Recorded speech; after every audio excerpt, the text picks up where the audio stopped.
I have been on the hunt for an employment that requires me to do similar work. Since I left my job as mall guard, the power, in particular, had always captivated me.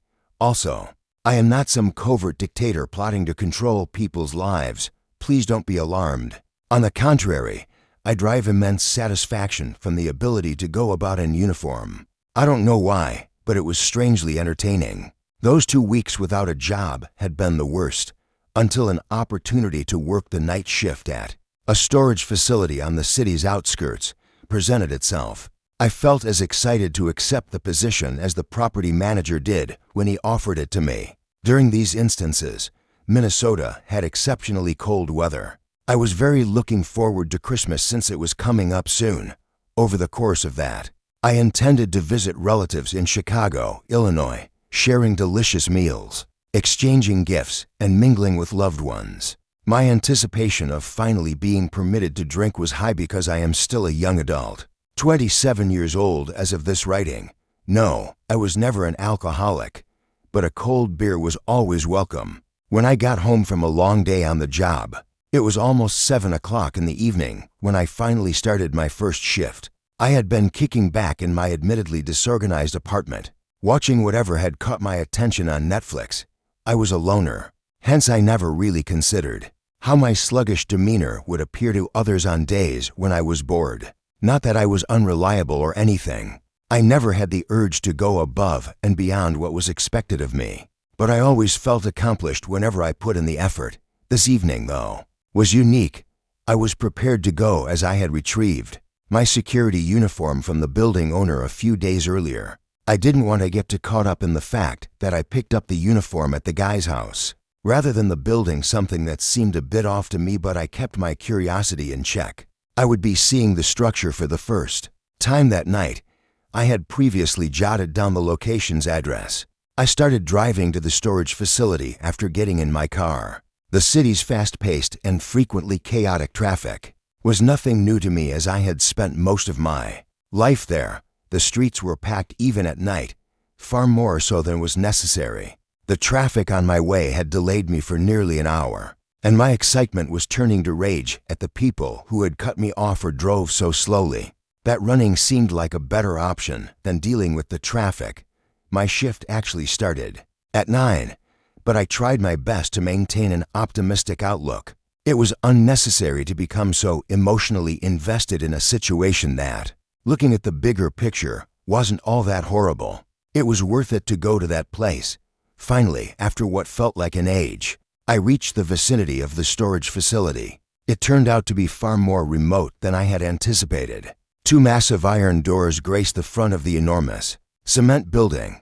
There was a big chain lock connecting the doors, and I held the key. Just beyond the structure was the start of a terrifying-looking woodland. For what seemed like miles, all you could see was vegetation. It seems unlikely that I would have to cope with a break-in, since I was certainly not alone out here. Thinking about how much easier this task would be than I had anticipated made me smile. In fact, the pay was far higher than the federal minimum wage. There was no better offer than the one that was presented to me. I parked my car on the side where the iron door on the left terminated, and it was completely solid. I retrieved my nightstick from the car's rear seat, gathering the building's keys and flashlight before gingerly exiting the vehicle. As I ascended to the enormous doors, I maintained a low gaze towards the concrete floor. A peculiar stillness pervaded the night, even though that would have made most people nervous. I really felt calm afterward. There was a welcome absence of vehicular noise for a change. I lifted my head to start unlocking the lock after I discovered the correct key. But when I raised my eyes to glance around, I saw something that sent shivers down my spine and made me leap back so fast that I lost the key in the process. What in the world? I took a few steps back to collect my thoughts as I blurted out. There were scuffs on the doors around the big lock. Very long, massive scuffs that like the work of a brown bear fueled by steroids. Up until this very second, the door appeared undamaged and buttery smooth. The iron substance has a clean, white, flawless finish. Whatever had produced the scratches had also sliced through the lock's chains, and I couldn't help but hear It's since I was standing so close to the terrifying creature. Then I suppose the key is superfluous, as my hands trembled slightly. I hesitantly picked up the keys. I put a hand on each of the iron doors and, with all my strength, pushed and heaved until they opened. I wasn't going to be able to get into this building without explosives. Therefore, it was a good thing they had supports built in to assist me. As I continued to open them, a low rumbling sound emanated from the doors, as if they were speaking to me separately. The doors opened, and I could go inside after a few more seconds of pushing and bending over. Looking forward, I could see that the building was somewhat straightforward. Along its length, the middle was a hallway that was 10 feet wide, and a plethora of little storage compartments flanking the garage entrance on either side. Beside, a small glass window that overlooked the desk where I was scheduled to spend the night was a medium-sized wooden desk with a black leather chair positioned behind it. At the very end of the room, a lengthy metal balcony spanned around the whole interior's rectangular edge, reaching towards the ceiling just as the doors were about to close. I spun around to glance back and thought I caught sight of a tiny, frail-looking guy peering at me. I had already opened and closed them previously. As the thunderous slamming of the doors echoed around the room, my pulse quickened a little, but then everything went back to its usual serene but unsettling quiet. I had assumed it was just my mind going crazy from the regular lack of excitement. For the sake of a few additional seconds, I double-checked that the doors were locked and sealed. Not that I had any reason to think anyone could break in. Once the doors were closed, it appeared as though the location was protected. I made my way to the security desk by myself, strolling down the corridor. But I glanced to my left before taking a seat. A heavy-looking, ancient, beaten-up wooden door hung on the wall, giving the impression that it had outlived the building itself. What seemed like chalk was covered in designs, a collection of eerie symbols that appeared to be nothing more than that, of which is a pentagram. Unfortunately, that was the only one that I could identify. I assumed that some teens had passed by before I arrived, and simply destroyed it with their peculiar brand of fun. Not a major issue at all. I was the only one who couldn't make up their mind about how they managed to get past the doors. However, I did recall the function of the doors with the sign. When the storage units got to full or when tools were needed for maintenance, the owner of the building informed me that there was a basement to this place. So, I stopped doubting it and sat down at the desk, reaching into a couple of drawers to retrieve the items I required. After rummaging around the desk for a few minutes, I was able to retrieve the security handbook for employees. Keeping an eye on this location couldn't possibly be difficult. The rule sheet that was tucked away beneath the manual was what really piqued my interest. Use the identical chalk that was utilized to outline the entrance to the cellar. The note's handwriting was so clumsy it seemed like it was written by a kid. Here are the guidelines. Carefully adhere to these. According to the headline, it has the potential to save your life. Primary rule: remain seated and avoid making any noise or going near the door if you hear heavy footsteps coming up the stairs in the basement. Keep still for 30 seconds. Number to rule: tell a young, tall girl with unruly hair and long, unclean fingernails, "I haven't seen him lately," if she comes to you inquiring about her brother. Principle 3. To locate the source of the scratching, approach the garage that is closest to the large iron doors on your right. Gently tap your nightstick 3 times on the door. Quiet down and listen carefully. It is not fond of that. Fourth rule: a little girl's cries will be heard in the woods behind the building at exactly midnight. No matter how human-sounding this wailing is, you should not investigate. Number 5 rule: be kind and wave to the man you see standing at the entrance of the forest if you happen to glance out the window behind your desk and see him. He may have ripped suit, extremely deformed skin, lifeless pitch-black eyes, and an abnormally large grin on his face. His teeth are razor-sharp and sparkle in the night. Next, spin around and ignore him completely, regardless of whether you hear him tapping on the window. As soon as I saw all those rules, I knew it had to have been a cruel joke written by the owner or the former security guard to terrify the new hire. None of this could have been genuine, could it? Putting the document back in its drawer, I decided to treat it as a joke for the time being and start reading the actual guide. Everything was quite fundamental. While I anticipated becoming restless after sitting for several hours, the process of determining what to do in the event of trespassing and ensuring that no one may get access or cause disturbance turned out to be much simpler than I had anticipated. I should have brought more than just my flip phone for amusement.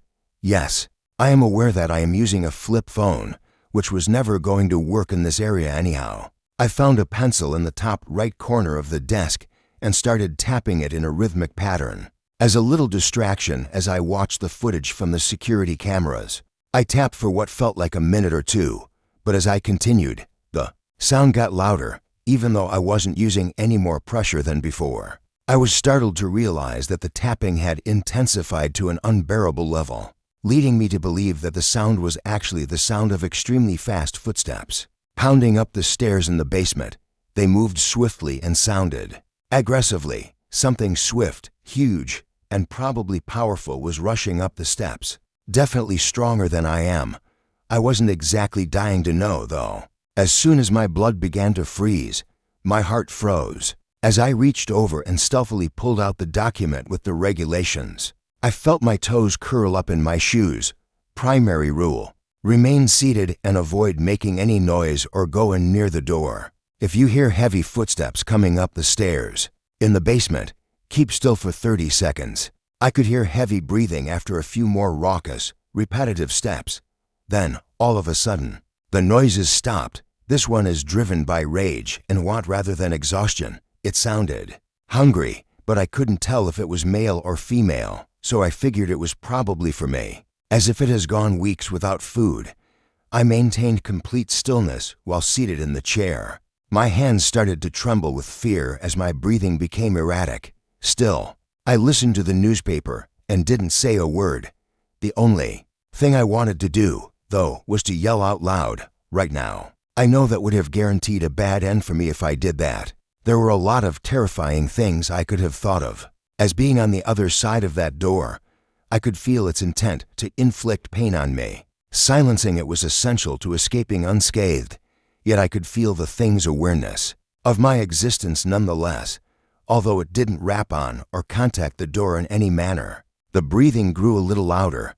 I felt a little shiver just being in its vicinity. However, once the allotted 30 seconds had elapsed, the sound of whatever it was rushing down the stairs at the same rate it had accelerated up came rushing back. Thanks to them, I was able to relax enough to take a deep breath for the first time. As the monster made its way southward down the building and into the basement, the sound of its rapid footfall gradually diminished. The basement wasn't just any old basement. It was a portal to hell, in my opinion. Regaining the will to act took some time. My breathing had become abnormal after that terrifying incident, so I tried to get it back to normal as soon as possible. If only I could say that my background had equipped me for this kind of stuff. I would be lying to you, however, absolutely not. I found myself returning to the rule sheet again and again. I was going to give it my all to memorize the regulations. I was not going to let another second pass without having the paper on me, even though I planned to have it on me as a backup. Ignoring it now would be a mistake. Everything seemed unreal. I don't understand why the owner hadn't informed me about this. Why was this establishment not shut down, never seen again? None of this matters to me, assuming I weren't already in the depths of hell. Attempting to return home early appeared much more fatal at this point. I was still afraid to step outside the building, regardless of what was in the basement. I reasoned that everything would be fine so long as the door remained tightly closed.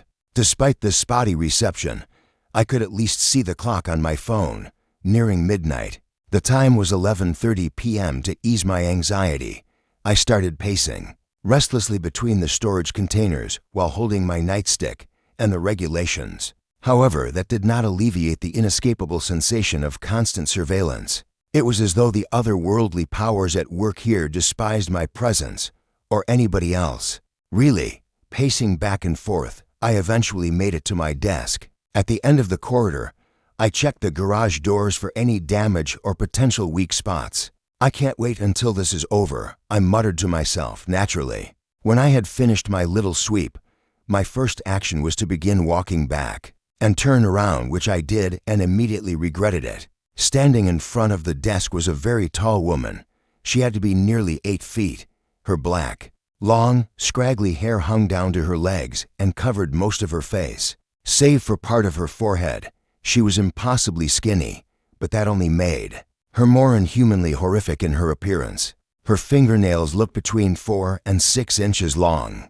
They were extremely dirty and beat up, covered in what seemed like dried-up blood just from first glance. What made me really flinch was the fact that she was nude, but possessed no breasts or typical genitals of a human female. She stood perfectly, still as she stared down at me, not even breathing, as she kept her eyes fixed on me. "Have you seen my brother?" she asked.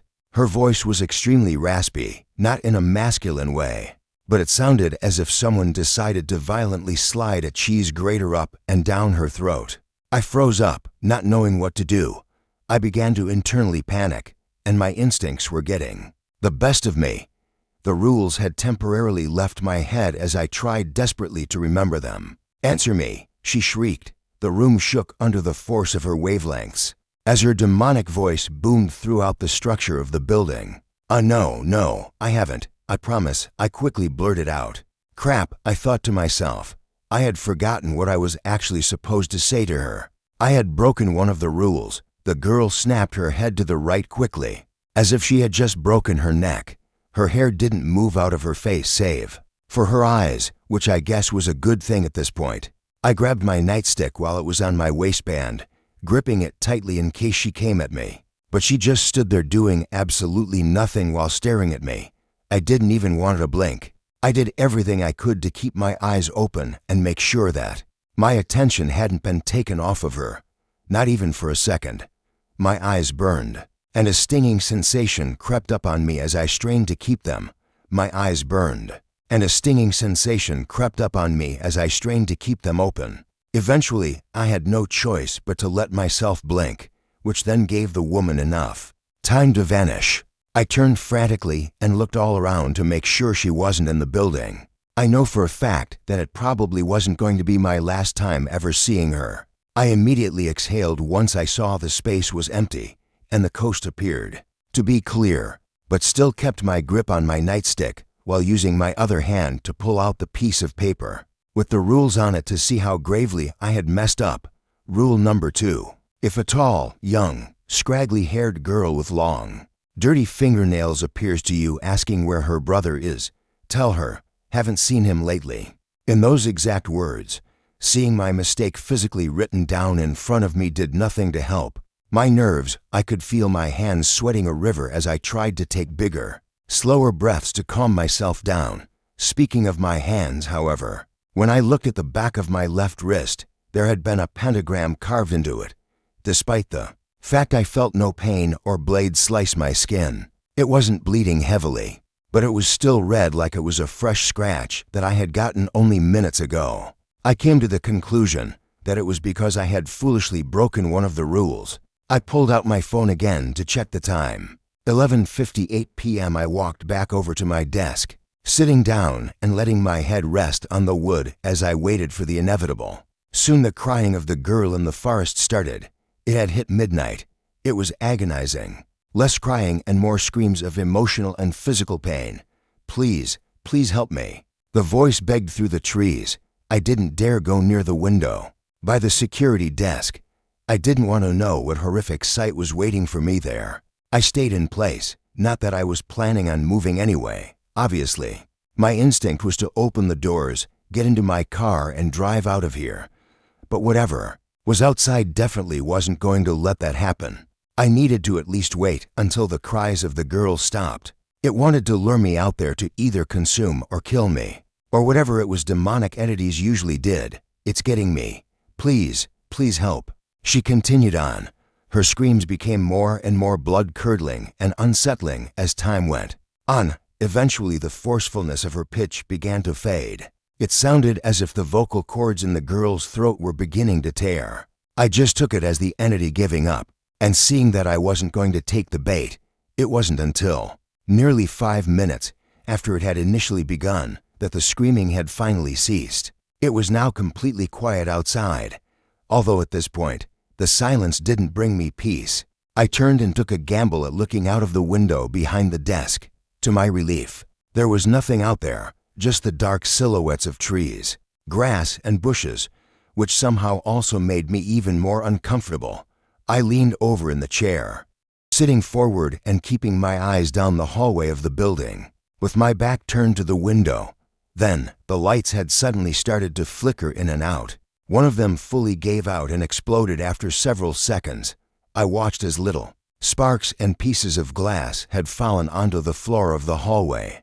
It made me nervous that it was going to end up starting a fire in the building. The flickering became more and more intense before all the lights had finally given out, and now the room had gone completely pitch black. I could see nothing, but I felt the presence of something behind me, something evil. "You didn't follow the rules," came the bone-chilling voice. It was almost as if I could feel the entity's breath pass through my body. "No, no, no, please," I shouted. I was at the breaking point.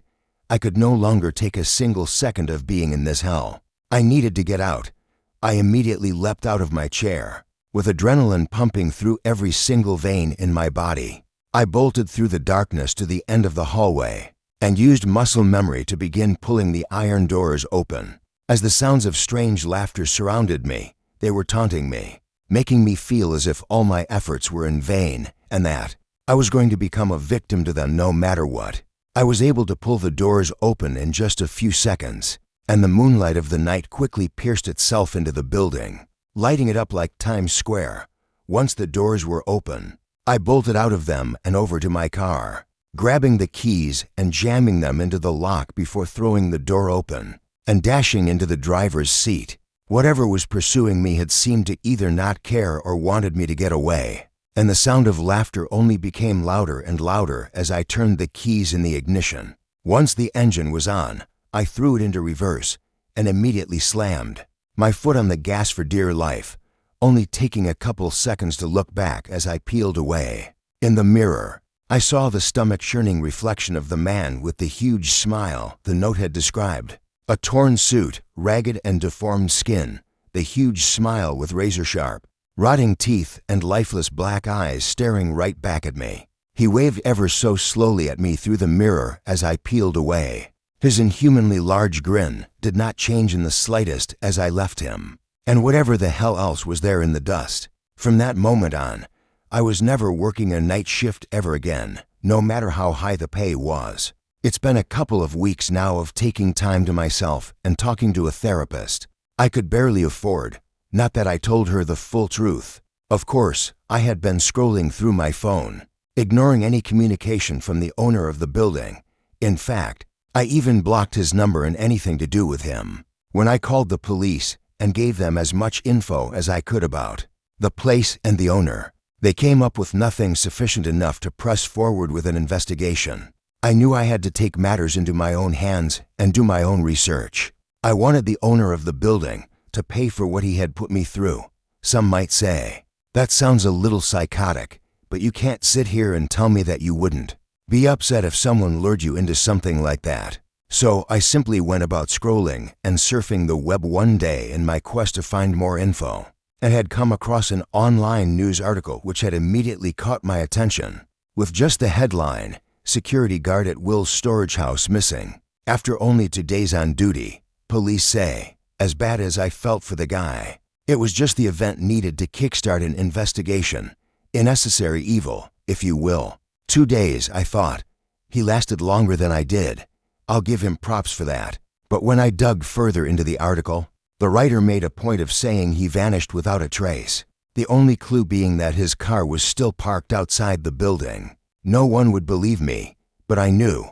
All those creatures, entities, monsters, whatever they were, had gotten him.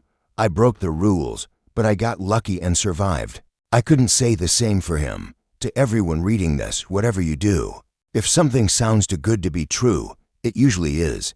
Trust your gut, or you'll end up like the poor soul in the news.